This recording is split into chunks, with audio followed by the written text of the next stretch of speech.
Ladies and gentlemen, boys and girls, children of all ages, welcome to the channel. It's your boy, World of Wrestling, here today to discuss about AEW Dynamite, January 11th, 2023 review. WWE who? What? Who gives a shit? Oh man, oh man. We had a lot of information going on about WWE possibly being sold to the Saudis, and who gives a shit? They want to sell out to the Saudi Arabian people. Well, I guess they can go ahead and do that and go fuck themselves along with Vince McMahon. This show, folks, for AEW Dynamite January 11, 2023 was awesome. A fantastic fucking show, top to bottom. It was an excellent show. Not much to complain about at all. A lot of great stuff occurred on this show, and that main event, holy fucking shit. I could not believe we got that on free television. Can you imagine if we ever could get something like that on a WWE Raw episode? That'd be fucking fantastic. SmackDown even too. You can't get any of that shit on Raw or SmackDown. You can't get that anywhere but AEW, folks. I am AEW for life, forever. I will always be a fan of this product unless they go in the direction the way Vince McMahon went with WWE. But bottom line, Tony Khan may be a fucking wrestling mark kid with lots of money, but damn, he sure as hell can go ahead and really book a good show like he did here tonight. This was fucking awesome. I enjoyed every second of this show, and they kickstarted with Hangman Page and Jon Moxley in a one-on-one brutal matchup.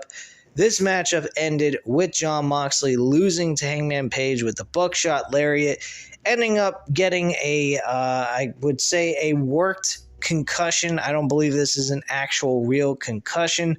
This is a way of taking him off television and finally giving him that long-awaited vacation he was looking for, and I don't think we're going to see Jon Moxley on television for a couple of weeks. Just give him some time off, spend time with his wife and his family, and go live his life, which I feel he deserves. He did a hell of a job in 2022, holding up the fort as the AEW interim and actual World Heavyweight Champion throughout the summer and the fall. So congratulations to him, and he has a well-deserved vacation. All right, following the matchup between Hangman Page and Jon Moxley, again, like I said, was a fantastic fucking matchup. Two grueling guys going at it, and I was very impressed with that matchup overall. We then had Adam Cole, baby, introduced by Tony Schiavone, and man, it's great to see Adam Cole, baby, back in the AEW ring. He went over some things that was going on with his health. He had some so-called good news, bad news scenario going on.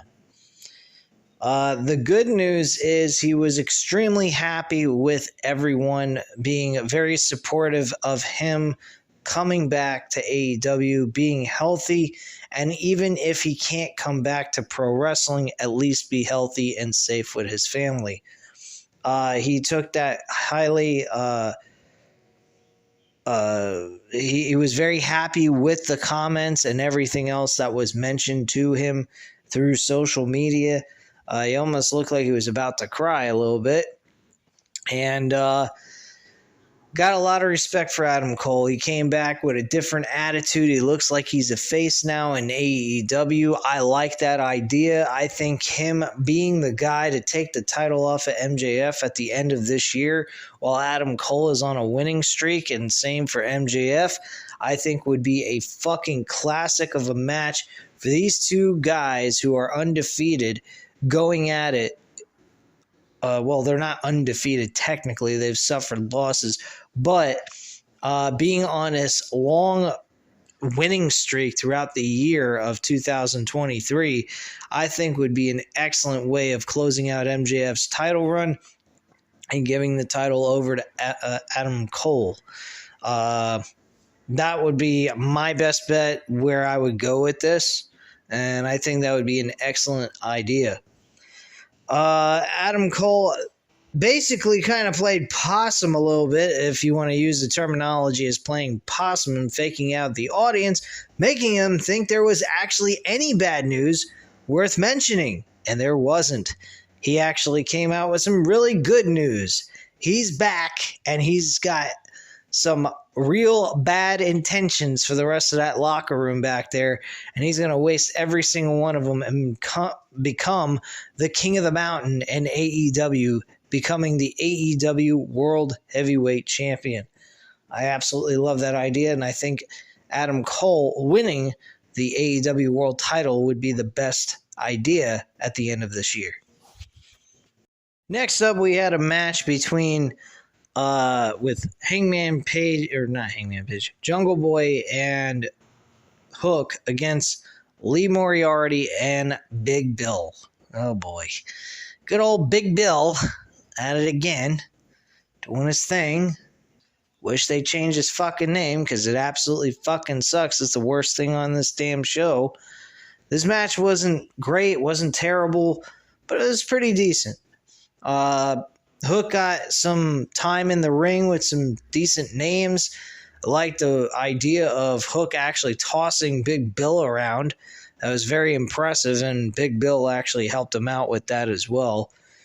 Overall, Hook looked good in this match against some notable names that appear on Dynamite on a week-to-week basis.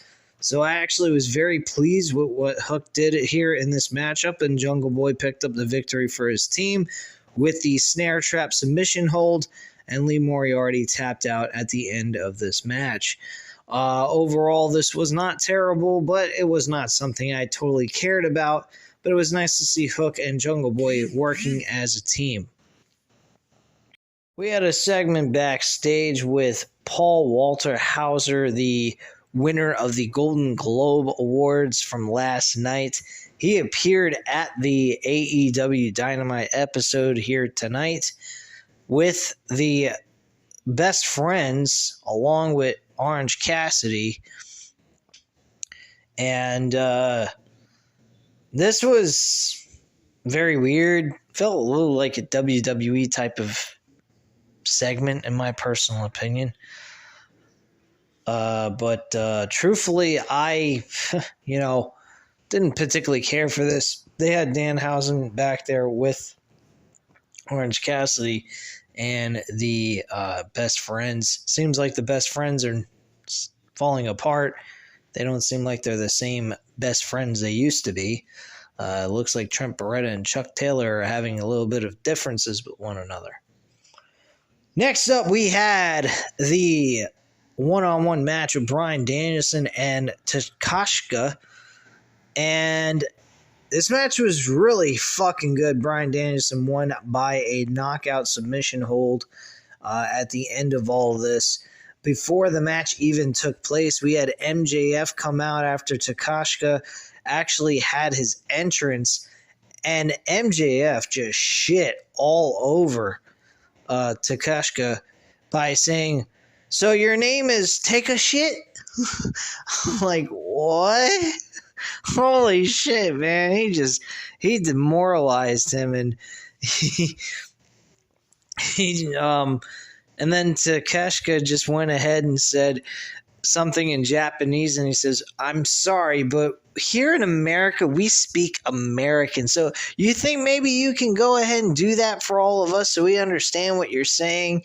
And he goes ahead and he says, "I told you you can kiss my ass," or "I'm going to kick your ass," or some shit. And whatnot. But this he also, MJF shit all over the two Hollywood stars. The one guy that was in Hangover, he went ahead and he says, "Oh, that movie Hangover from 20 years ago. Yeah, that was a great movie. Too bad you haven't done anything much lately. Oh, yeah, that one TV show you have on NBC. Oh, yeah, I forgot. It was canceled." Then Freddie Prinze Jr. was there. He said, Oh yeah, Freddie Prinze Jr. You're good at what you do. Oh, what that movie you did called "She's All of That." Oh yeah, I was born in 1996. I'm sorry, I don't even remember your fucking movie. You fucking old dinosaurs. I mean, MJF was all over the place. He was just shooting on all cylinders tonight.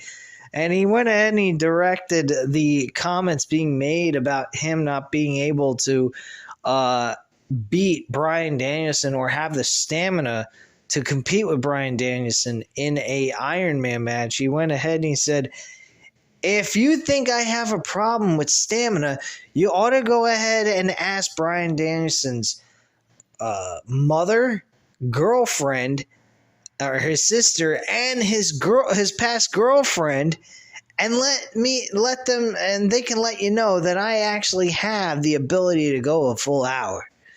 I'm like, oh my gosh. He's shaking his hips, he's thrusting at the cameraman and all that shit. I'm like, what the fuck? What, do we got a Val Venus impersonation here for a short period of time? Damn, man. But yeah, finally, after a while, Bryan Danielson came out, chased MJF out of the ring. MJF ran like a little coward. And that is getting a little old. I kind of hope we see him do something more than just that. But still, this was a really good segment with MJF. The match with Takeshita was fucking fantastic. I think this match would have been great to open the show, but with MJF having his promo segment portion of this match, I think it worked out well that it was in the middle portion of the show. It was a great matchup once again, and these two guys put on a hell of a fucking show. Nothing bad to be said about this, and I'm just downright pleased what I've been seeing on AEW Dynamite. It is making up for all the negative news going on in WWE. I'm really saddened by everything I'm hearing about WWE allowing a scumbag like Vince McMahon to be able to come back into power and get away with a crime, actually crimes, not crime, but crimes, unethical practices, taking company money. I mean, everything he's done is unbelievable. And now he's trying to sell the company off to the Saudis possibly, and he's dealing with a lawsuit because there's a shareholder that is not very happy with what happened here with Vince McMahon coming back to the WWE when he probably feels like he had no right to be able to come back with all the negative publicity and things that he's done in his personal life that makes him unsuitable to be in a position that he is in right now. The next segment we had on the air was actually Juice Robinson backstage announcing a challenge to Darby Allin for his TNT Championship on Rampage. I'm actually very intrigued to watch this Rampage episode. There's a couple of matches on the show that seem quite interesting, so I may actually take a look at that and give you guys a full-on review about that entire 1 hour Rampage episode, which I haven't done in quite a while. I actually have an interest in this very much, so I'm going to see how the show turns out. If it turns out well, I may give you guys a full-blown review, at least on Rampage. SmackDown, I'm not quite sure about yet because of the way I feel how WWE is running business. Anyway, the next thing we had on the show was Britt Baker and Jamie Hayter going up against Toni Storm and Saraya.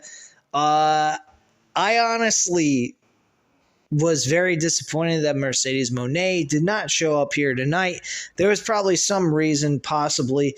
Maybe they have not worked out a contract yet with Moné, with her being able to show up in AEW, or she's just working out with New Japan Wrestling for the time being until after February 18th.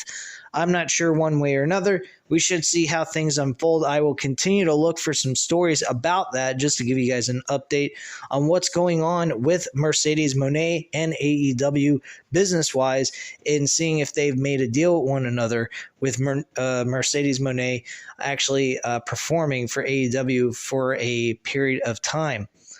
But yeah, this match was not that big of a deal. There's a lot of tag team wrestling taking place for the women's division. No development of like one-on-one singles competition over the AEW Women's Championship or the TBS Women's Championship for that matter.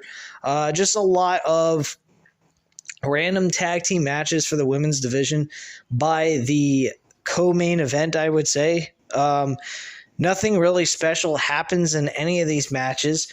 Hikaru Shida was about the only big factor in this matchup that made any kind of storyline for this match and made it a little bit more interesting than what we normally see every single week with the women's division.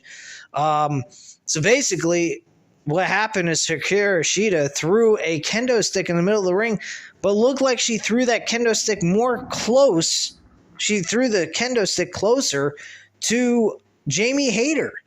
Jamie Hayter was unable to pick up the kendo stick, but Britt Baker was able to do so because she was not laying down hurt or injured or anything. So she managed to get into the ring, grab the kendo stick, and hit Toni Storm in the back for Jamie Hayter to actually pick up the victory and get the 1-2-3 for her team. Rebel Reba was actually going ahead and distracting the referee during all of this as well, just to let you guys know. But overall, this match was not that big of a deal. I didn't particularly care for this match all that much. Thought it was okay for what it was, but it was whatever. The next thing we had on the show was the JAS, Jericho Appreciation Society. Jericho went ahead and was trying to cut a promo, but unfortunately was cut off by Ricky Starks and Action Andretti. This was very interesting. Action Andretti, man, he is on point. This guy is a fucking good promo guy. He needs a little bit more work, a little bit more intensity, a little bit of more of a personality, but talking on the microphone, he sounded pretty fucking good. He definitely knew how to come back on words. He really struck the entire JAS society, talked all kinds of trash, talked shit towards Daniel Garcia and many other competitors or other members of the JAS. And he talked shit about Tay Conte as well, saying that we can't keep her hands where they belong to herself. And the reason why he says that is because her hands were between his legs last week, which is true because of the low blow they delivered on him last week. Ricky Starks then talked some shit to Chris Jericho and then pointed towards Jake Hager. He said to Jake Hager a bunch of shit that was downright funny. I can't remember every insult that these two guys did, but man, they were fucking great. Really, Action Andretti and Ricky Starks was amazing. They demoralized the entire JAS with insulting them throughout this entire segment. So yeah, I thought this was a really good segment. And Jake Hager and Ricky Starks are going to go one-on-one next week on Dynamite. This should be a pretty damn good match. I'm looking forward to it. I hope it turns out to be a really good match. I hope these two guys get at least 15 minutes worth of wrestling time. Maybe as a way of kickstarting the show, I think that would be a good way to have them be the opener of this show. So hopefully they'll turn out to be a really good matchup between these two guys. Well, anyway, at this time, guys, let's move on to the main event and close up this video. We have the main event, the Trios Tag Team match in a ladder match, including tables. And I also, no chairs, but just tables and ladders were involved in this match. If you guys didn't watch this matchup, man, holy fucking shit, you missed out on a classic match between these two teams. These six men destroyed each other. I mean, literally, after this match, Kenny Omega came out with his IWGP US Championship that he won from Will Ospreay last week on January 4th. But, damn, man, he put himself through massive pain last week in New Japan Wrestling, and now this week he did it again.